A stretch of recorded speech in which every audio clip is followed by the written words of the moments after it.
Doctor के साथ जो नहीं नहीं, ये घटना जो घटी है ये तो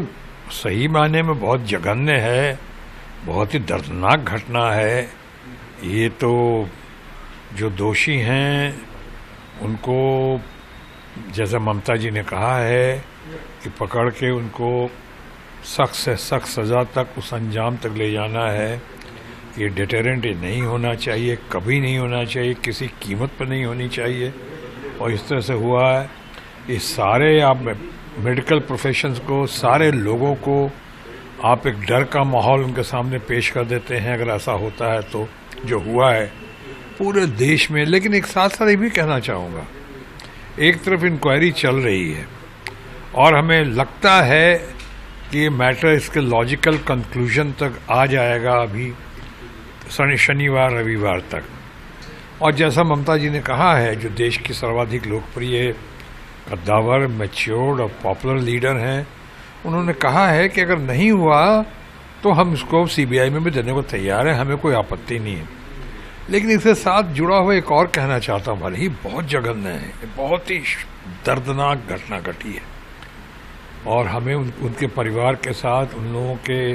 उनके डॉक्टर्स के साथ, उनके हॉस्पिटल के साथ, जो लोग उनके समर्थक और उनके साथ देते रहे,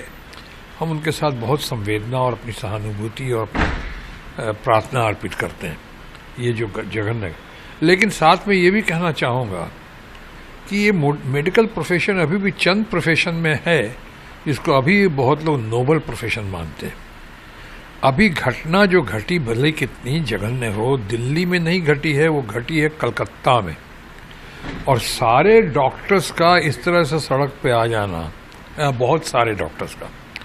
उस पे लगता है कि कल कहीं किसी पेशेंट को या किसी ज़रूरतमंद को अगर कल कोई मुसीबत हुई दिल्ली में, चाहे कुछ और भी ख़तरा पैदा हुआ बीमारी की वजह से, रोग की वजह से और डॉक्टर्स के नहीं मिलने की वजह से, तो क्या हमारे लोग उस अपने आप को माफ़ कर पाएंगे? उनका क्या कसूर है? वो पेशेंट, वो ज़रूरतमंद लोग जिनको ज़रूरत पड़ेगी है, अन्य पूरे देश में, जबकि इंक्वायरी काम नहीं हो रहा होता, इंक्वायरी नहीं चल रही होती, कुछ लोग पकड़े नहीं जा रहे होते या किसी तरह की शिथिलता या सुस्ती नज़र आती सरकार में या समाज में, तब तो फिर भी मैं मान सकता था। मेरी प्रार्थना है, अपील है कि ये प्रोफेशन, हालांकि इस प्रोफेशन में भी वो पहले वाली तो बात नहीं रही जो, लेकिन क्या कई लोग तरह तरह की बातें और भी करते हैं, लेकिन इस तरह से सरकारी अस्पतालों में, बड़े बड़े अस्पतालों में इस तरह बाहर आ जाना, सहानुभूति, संवेदना हम समझ सकते हैं, पर उसमें आप अपनी ड्यूटी से विमुख हो रहे हैं। मैं अपील करना चाहूँगा कि इसको रिकन्सिडर करें, ऐसा ना हो। और